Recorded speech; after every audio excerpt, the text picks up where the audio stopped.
Well, we know a lot about the Bilderberg Group. It was officially founded in 1954 at the Bilderberg Hotel in the Netherlands, and that's why it gets its name, Club Bilderberg. But really, it was a meeting of what was left of the European financial elite, the German financial elite, the Krumps, and others that had funded Hitler with the Anglo-American, British, U.S. elite. And so kind of a teaming up during the Marshall Plan of those two groups, and declassified U.S. Army documents that have been covered by major British and U.S. newspapers confirm that actually the Nazis, when they were losing in 1944, planned to put their money into offshore corporations to try to have a rebirth of the Fourth Reich.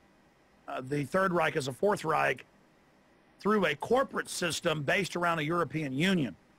And so it's on record that the Nazi Prince Bernhard of the Netherlands, consort to the Queen, Queen Beatrix, actually set up the Bilderberg Group meeting officially in '54, but it was set up really before that. And so it is an international group. Many of their minutes have been released, stolen by the press, but the Bilderberg Group has recently even given interviews. Etienne Davignon, the Viscount that is the chairman of it, admitting that they set up the European Union by stealth. So this is world domination by 130 of the richest royalty and financial oligarchs and industrial oligarchs in the world, who combine their forces together to overthrow democratic processes worldwide and to bring in a one world government run by private international banks that we will pay our fraudulent fake carbon taxes to.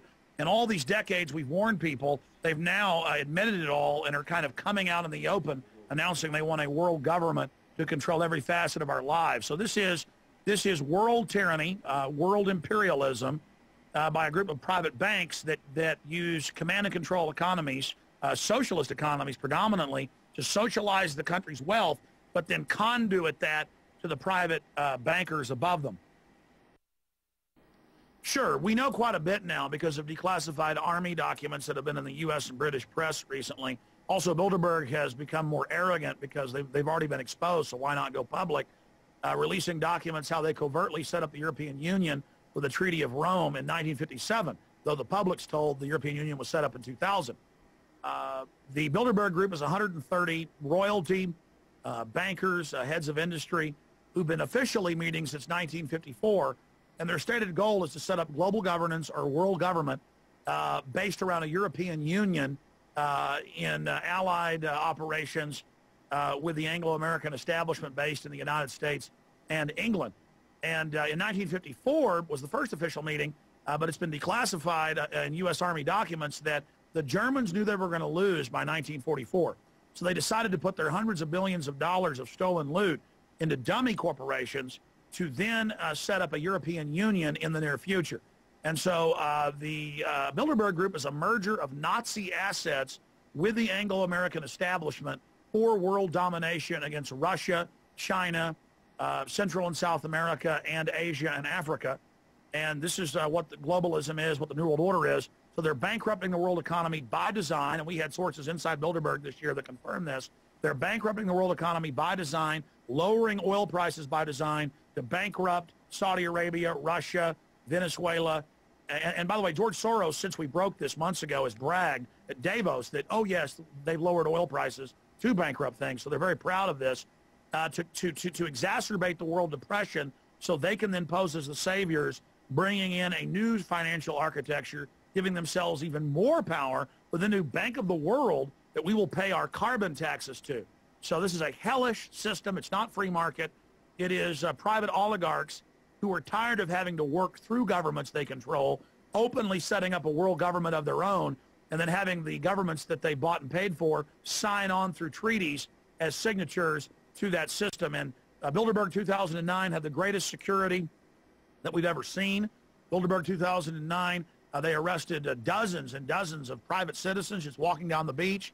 London Guardian reporter Charlie Skelton was arrested twice. American Free Press reporters were arrested.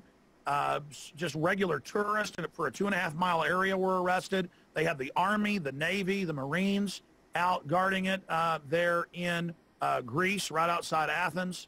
Just absolutely amazing. And the list of the Bilderberg Group, which they now release, is out. And we do now know what their agenda for 2009, 2010 is.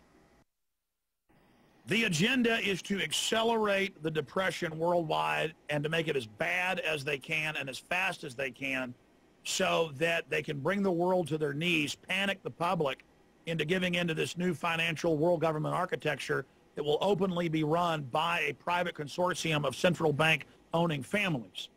And so they're making a mad gamble for the entire planet. They also want to set up a World Health Organization as a global health department with control over every nation. They want their new International Criminal Court. They want all nations to sign on to that and waive all their sovereign rights. They want to increase the size of the world army built around NATO. They want to smash the anti-Libsyn treaty movements because every time Europe gets a chance to vote, which they normally don't against the Euro expansion, they say no.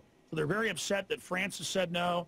Others have, countries like Ireland have said no. So they're going to try to force another vote. And if that fails, they're just going to have the European Union Parliament implement these expansions of powers without having a vote.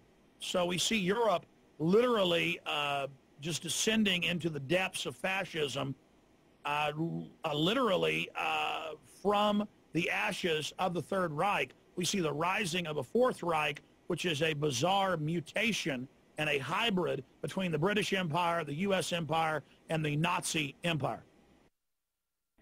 Well, out of the 130 or so members, most of them are very powerful, important people, but they're not part of the steering committee. There's only about 20 people on the steering committee, and that's Etienne Davignon, the head of Bilderberg, that's the head of the CFR, Richard Haas. That is people like Henry Kissinger.